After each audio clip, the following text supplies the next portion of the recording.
Nag-draw. Nag-grocery. Nag-grocery pala kami ngayon at eto pala ang total lang nabili ko ay 6,350. Ayan. At ito pala yung mga nabili namin. Pakita ko sa inyong, isa-isa na nga lang, isa kong pakita sa inyo. Unang-una na dyan ay itong mga chichirya na lang. Ito ang mga chichirya, mga tinapay, mga biskwit ng mga anak ko. Para pagkapapasok, lalagyan ko ng tinapay. Yung lace niya ay 30 rupees ang isa. Itong lace na to. 30 rupees ang isa. Mga 6 pesos sa Pinas. Ayan. Tapos, yung Kokomo. Itong Kokomo ay 10 rupees. Dos sa Pinas, Kokomo. 10 sa rupees to. Kokomo ay 2 naman sa Pinas yan. Tapos, ang Oreo, itong Oreo ay 15 rupees. Mga 2. 3, ayan, 3 sa Pinas. O, 3 to. 3 sa Pinas. Tapos, ano pa ba?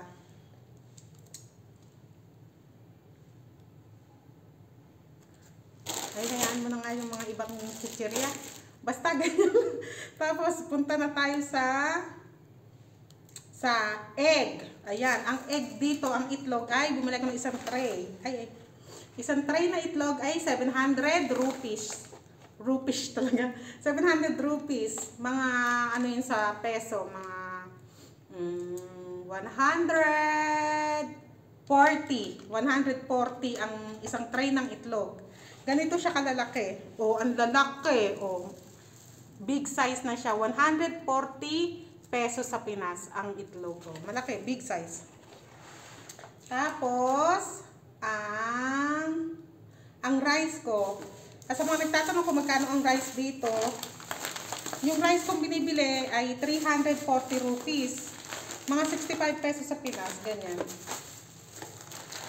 Ito, sa may, ganito kasi binibili ko lang yung mga naka-plastic na ganito. Kasi nga, pag hindi masarap, hindi na ako uulit, diba? Pag masarap, 5 kilo bibiling ko. Ito, bumili muna ako ng 2. Ito yung pinakamahal sa nakaganito. May 100, may 120, may 240, may 300. Ito ay 340. 2 ang binili ko. Tapos, ang Ariel dito na 1 kilo. 1 kilo lang binili ko. Alam niyo naman ay ano tayo ngayon. Budget muna. Kontian muna natin sa sabon pag tayo maglalaba. Alam niyo na depende rin sa kita, sa allowance ang sabon sa paglalaba. Pagka nakakaluwag-luwag tayo, ay itodo natin ang sabon sa paglalaba para mabango. Pagka medyo gipit ay yung konting mag-amoy sabon ay pwede na. Ito ay 545 to rupees. Sa peso to, mga 110. Mahalin. Mga 110. Ayan. Tapos, ang masala. Bumili ko ng masala. Maraming klase rito ng masala. Itong binili ko ay korma. Magluluto ako ng korma eh. 260 rupees siya. Mga 52 pesos sa Pinas. Tapos, bumili rin ako ng shampoo. 450 rupees naman tong shampoo na Dove binili ko. Mga ano yan, mga 110, ganyan. Tapos, ano to, Meda. Ito siguro to, parang harina. Ito, Meda, 1 kg. Ito nga ba, ikaw? Oo, ito nga. Itong Meda. Harina to. Bumili ko harina. 1 kg ay 115. Mga 22 pesos, ganyan. Alam niyo, nakakatawa pa. Bumili ko harina. Eh, meron siyang kahilera dito harina. Sa baba, meron ganyan din puti. Sabi ko kaya sa mga kibayo ko, tanong mo ako, ano, tumuntik nang yun ang kunin ko kasi maputing-maputi. Inong pala para sa damit yun. Sabi ng babae, para sa damit. Sabi ko sa isip, bakit sinasama dito sa mga hilera ng harina? Muntik ko pang mailuto tuloy. Tapos, itong nido. Bumili ko ng nido. Si Mariam kasi, pinagagatas ko pa si Mariam. Ayan. Nido, ang nido dito, mahal. 2,150. Mahal. Mga 200 ay 400 plus, ano, mga 441 siguro, ganyan. Ay, 41. Mga 450 siguro, ganyan. Ayan. Nido. Mahal, mahal nido. Ayan, nido ang mahal. Tapos bumili ko ng salt. Iodized salt. Ang iodized salt dito ay 88 rupees. Ganito siya kalaki. Ilang kilo na to? 800 grams. 800 grams na iodized salt. Ay, Himalayan salt pala. Himalayan salt na 800 grams ay 88 rupees. Ala pang mga 18, ganun, 17 pesos. Ayan. Tapos, itong shell macaroni. Mahilig sa sopa si Mariam. Ayan, 195 rupees. Mga 20. Ayan. Ay, hindi 40 pesos to. Ayan. Bumili rin ako ng mga drinks. Hindi kasama dito sa resibo kasi sa kabilang tindahan yung tindahan ng mga drinks. Itong binili ko mga drinks, ala na, bawas na. Pinagkukuha na ng aking mga anak.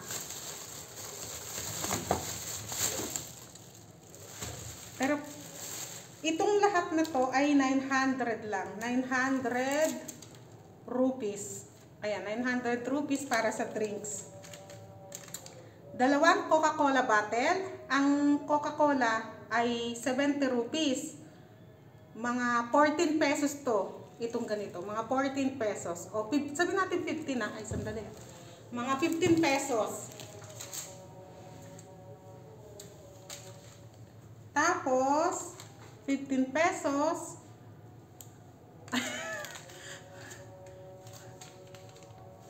Mga 15 pesos. Tapos, itong Sprite. Dalawa din to. Isa na lang kasi binigay ko sa babae yung sabihanan ko yung isa. Ganun din, mga 15 pesos kasi 70 rin ang dalawa eh. Tapos, itong Nespruta ay 55 rupees. Itong Nespruta na mango. Mga 11 pesos. 11 pesos sa Pinas. Tapos, itong chocolate ay 90 rupees ang isa. Mga kulang 20 ang isa. Tapos yung 7-Up na ganito rin siya, kalaki, ay 65. Mas mura siya. 65 yung 7-Up na sugar free. Dalawa, ibinigay ko rin sa biyanan ko yung dalawang sugar free na 7-Up. 65 rupees ang isa. Kulang 20 rin. Yan. Tapos yung bumili pa ako ng dalawang, ganito rin maliit lang dito ng konti, na Big Apple. Dalawa, 55 din ang isa. Mga 11 pesos din yun. Ininom na mga anak ko, dalawa, tag-isa sila. Ayan. Yung ganito palang isa ay binigay ko sa pamangkin ni Adil. Tapos yung isang ganito naman ay binigay ko rin sa pamangkin ni Adil na babae. Hindi ko mabigyan lahat kasi alam niyo na, sabi ko nga sa inyo ay tipid-tipid muna tayo for this month. Ay na, English.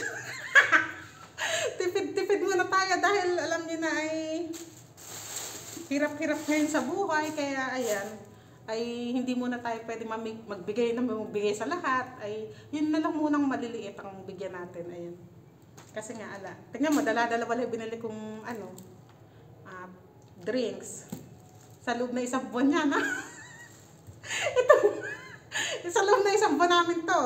O, ayan.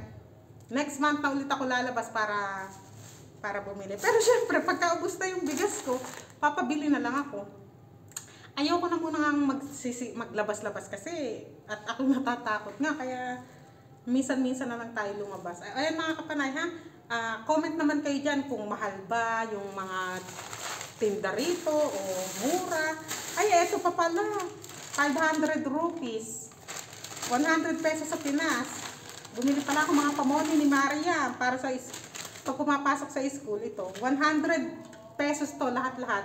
Itong pink na to, itong butterfly na to, itong red na to, itong butterfly ulit, at ito. O, bali yan lahat. O, sige mga kapanay, babush!